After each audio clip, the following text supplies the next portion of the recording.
Nature has a way of surprising us. Animals we think of as completely unrelated often share deep evolutionary connections. In this video, we will uncover some of these hidden links, diving into the fascinating relationships between species that seems worlds apart, from whales and cows to humans and kangaroos. These connections run deeper than you would expect. Let us start with a relationship similar to a short I posted a while ago: whales and cows. On the surface, it is hard to imagine these animals having much in common. Most obviously, whales inhabit the ocean, meanwhile cows are on land. But if we look back around 50 million years, we find they share a common ancestor. They are an ancient artiodactyl, four-legged, even-toed land mammals, more commonly known as ungulates. This ancient creature likely resembled a small deer-like mammal that lived near water. Over millions of years, its descendants branched off, with some adapting to life on land like cows, pigs, hippos, and all other ungulates, while others evolved to live in the ocean, becoming what we now know of as cetaceans. This evolutionary split is one of the reasons why cetaceans are mammals. Whales and all other cetaceans share key mammalian characteristics. They are warm-blooded, they give birth to live young, and they nurse their offspring with milk. But beyond that, their differences are glaring. Take size, for example. A blue whale, the largest animal ever known, can weigh up to 200 tons, about 2,500 times the weight of an average cow. And while cows are perfectly suited for life grazing in fields, whales have evolved to thrive in the ocean, developing blubber to keep warm and flippers for movement. And if you are to look at a skeleton of a whale's flipper, you would notice they have 4 toes. Even their diets are dramatically different. Cows are strict herbivores, spending most of their time chewing on grass and plants, while many whales, like the baleen whale, are filter feeders, consuming krill, plankton, and small fish, and other cetaceans like the orca even eating other large mammals. Next up, we have a pairing that is even more surprising: crocodilians and birds. If you were to pick 2 animals that seem worlds apart, these would probably be pretty high on your list. But if you think to just how long these species have been around, it might make more sense that these creatures share a deep evolutionary link that dates back to the age of the dinosaurs. To understand this connection, we have to go back about 240 million years to the beginning of the Mesozoic era, when archosaurs were evolving. Of the archosaurs, this included dinosaurs as we widely know them, including the theropods, such as Tyrannosaurus and Velociraptors. Theropods is the group that birds descended. Other archosaurs included the pterosaurs and crocodilomorphs, all of which evolved from earlier groups called diapsids, of which the only 2 living species are modern-day birds and crocodilians. While birds do not resemble dinosaurs past their skeletal structure, crocodilians remained relatively unchanged, holding on to many traits from their ancient relatives. Now, despite their differences, crocodilians and birds share some surprising similarities.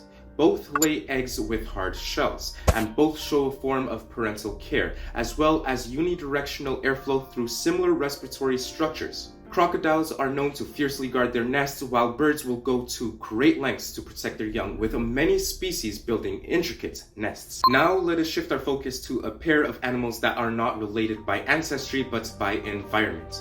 A deeper look into one of our first pairings: sharks and dolphins. Sharks are fish and dolphins are cetaceans. Both are iconic ocean dwellers with streamlined bodies built for speed, but their similarities end there. While sharks and dolphins may look similar in the water, they come from completely different evolutionary backgrounds. Sharks are cartilaginous fish, which means their skeletons are made up of cartilage instead of bones.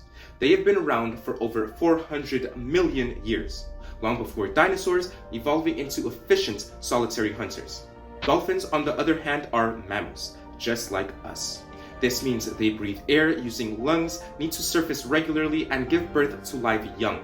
Their social behavior is another key difference. Dolphins are known for their intelligence and complex social structures, often working together in pods, while sharks are generally more solitary. Despite these vast differences, both sharks and dolphins have been shaped by their ocean environment. Their streamlined shapes, dorsal fins, and powerful tails are examples of convergent evolution, where different species develop similar traits to adapt to the same environment. It is a reminder of how powerful natural selection can be in shaping creatures to thrive in similar habitats, even when they are not genetically related. Lastly, let's take a look at a pairing that might surprise you. Humans and kangaroos. While we may not see much at first glance, both of us are mammals, and if we go back around 150 million years, we do share a common ancestor. That distant ancestor gave rise to two very different evolutionary paths, one leading to placental mammals like us, and the other leading to marsupials like kangaroos. Both placental mammals and marsupials belong to the subclass Theria. One of the key traits we share is our upright stance. While humans walk on two legs, kangaroos are one of the fewer animals that also stand upright, and our skeletal structure shares some striking similarities. Scientists have also found that kangaroos share around 20,000 genes with humans, revealing a closer genetic link than previously thought. This discovery highlights that both species descended from a common ancestor. However, this is the extent of the relationship. Kangaroos did not evolve from human ancestors, and humans did not evolve from kangaroo ancestors. They just diverged from the same family tree. These shared genes are involved in fundamental biological processes such as immune response, reproduction, and metabolism. The findings also indicate that despite diverging down different evolutionary paths, humans and kangaroos retain a significant portion of their genetic makeup from this 150 million year old ancestor. One of the most surprising aspects is how these shared genes contribute to both species' upright posture and complex brain development. Both humans and kangaroos are warm-blooded, and we both give birth to live young. But here is where it gets interesting. While human babies grow inside the womb for around 9 months, kangaroo babies are born much earlier and continue to develop in their mother's pouch, much like an external womb. It is a unique reproductive strategy, but one that has served them well. So what does this all tell us? Evolution is full of surprises, and the connections between species can be far deeper than what we see on the surface. Whether it is cetaceans and ungulates or humans and kangaroos, we are all part of the same vast web of life. Thank you for joining me on this exploration, and leave a comment down below if you found these connections as fascinating as I did, or if you know a connection that I have not explored. Please be sure to leave a like and to subscribe, and I will catch you guys in the next one.